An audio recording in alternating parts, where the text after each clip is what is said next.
Hey everyone, welcome back to the series, What Every Business Owner Needs to Know Right Now. My name is Nettie Owens, creator of Sapari Solutions, and today I've brought with me Vanessa Judelman. Welcome.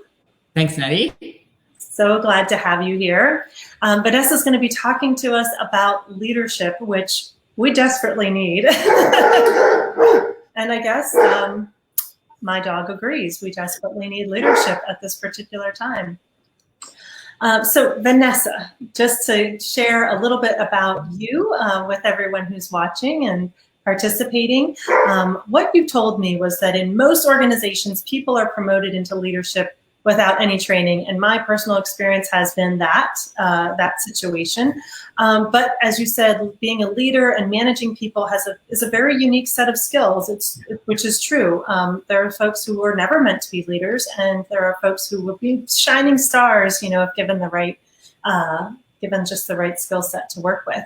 So being a leader and managing people has a unique set of skills. And you teach people those skills. You teach them how to be self-aware, be authentic, and how to build, develop, and coach a high-performing team, and to lead their business strategically. So thank you so much for being here, and I'd love to dive in a little bit more into what that leadership looks like. Sure. So first of all, just to kind of start us out, basic kind of leadership question here, and to answer what I just started with is, for the folks who find themselves in a leadership position, why is it so difficult to make this transition? Why isn't it for everyone? Yeah, for sure. It's a great question. And, to start with the age-old question, are leaders born or made? Leaders are definitely made. There are very few people, some people are just born with a certain amount of charisma, know-how and intuition to lead, but most people are made. And the problem is that in most organizations, people are promoted into leadership roles without education. And I always say, Nettie, can you imagine if you had a teenager and it was time for them to learn to drive and you just said, here's your car keys, off you go, drive. You would never do that, right? So it's the same with the leadership role. Why do organizations promote people into leadership positions and then basically say drive? Right? Because most people learn to be an architect or an engineer or whatever their skill set is. They learn that when they're in college or university. Right. And then they go into the work world, they become an expert in that area, get promoted into leadership because they're good at their job. But leading is actually a completely separate set of skills. It truly is. And I love what you were saying about the question about whether leaders are born that way or are they made, and that really leads to a kind of a growth mindset perspective that we can learn something and then acquire that skill set and become better at it. But the idea that the only way to have a leader is if they were born that way, that limits the pool. That limits who would make a great leader. And I like thinking about it in that particular way. So we had a couple comments here, actually, just saying, yes, some people are born, but we can learn leadership skills, which is exactly what you're saying. So what does learning leadership skills look like? Oh, yeah. So a great question. If you break leadership down, leadership is so vast, right? It's so complex. And the first thing that I do is always break down leadership into 3 pillars. So people understand where their gaps are and where they need to develop themselves. The first pillar is know myself, right? So you have to have self-awareness.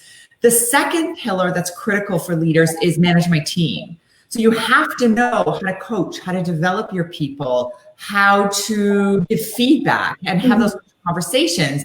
And then the third pillar is lead my business, right? So you have to know, how do I execute strategically, for example? So Nettie, a lot of leaders will say to me, Vanessa, my boss has told me I need to be strategic, but I don't know what that means.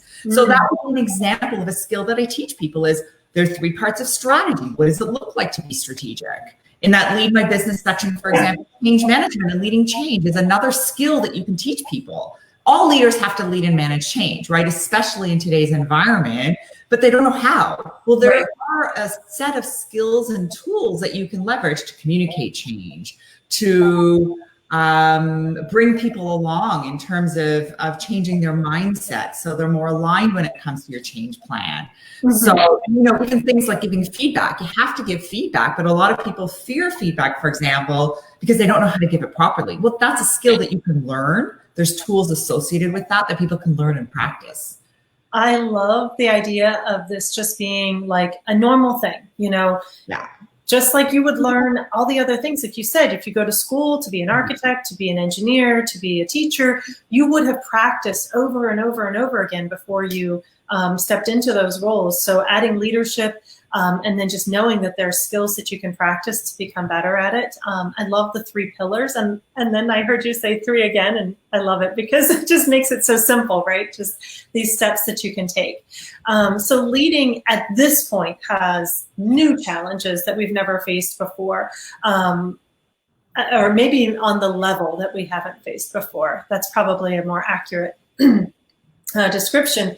So if leaders were to develop a few key skills, what do you think are the most important? Like, what do we start with first? It's interesting that you mentioned growth mindset, because I love the work of Carol Dweck.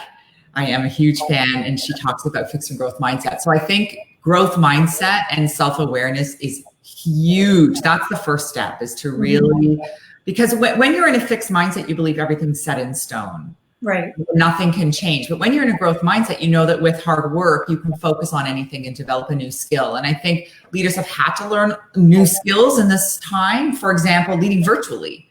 So many of my clients have never done that before. Well, that is a new skill. I had a conversation with a client last week, and she said, Vanessa, I have to give some negative feedback. Am I allowed to even do that in this environment? Right? So I said, of course you are. I encourage it. Life goes on. Life goes on, right? Feedback goes on. But how do I do that when I can't meet someone for coffee and do it face to face? So, growth mindset's important. Feedback's important. Coaching is really important as well. Yeah. Coaching is such a wonderful skill to have. I think that, for me, the bottom line of coaching is just really exceptional communication and listening skills. And so, those are definitely learnable. And some people may have some innate capabilities, but beyond that, you can learn some really great questions to ask, and you can learn to stop talking and and be a good listener. So I'm just curious. There's a question that's come in the box for any tips for large organizations like that, and she's referring to the Army actually, because it refers to a previous comment, to standardize leadership training. Absolutely. And I do that for many of my clients. So the reason I have these 3 pillars, know myself, manage my team, and lead my business, is exactly to standardize training.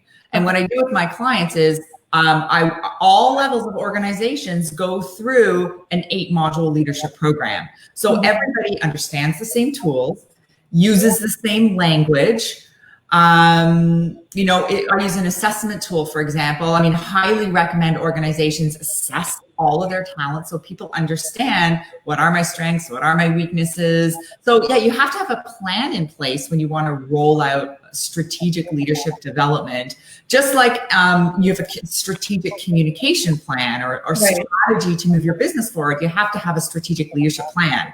And often it takes years to roll out a strategic leadership plan because there's so many components of it. Right. And I'm just thinking, as you were speaking, I'm thinking, all of these organizations should, some have, emergency plans, and everybody knows, what's the protocol when there's an emergency. So in the same way, what's the protocol, for leadership? What's just kind of asking that question around any aspect of your business. And so if there's an organization that does leadership really well, what would that look like? And in 10 seconds or less.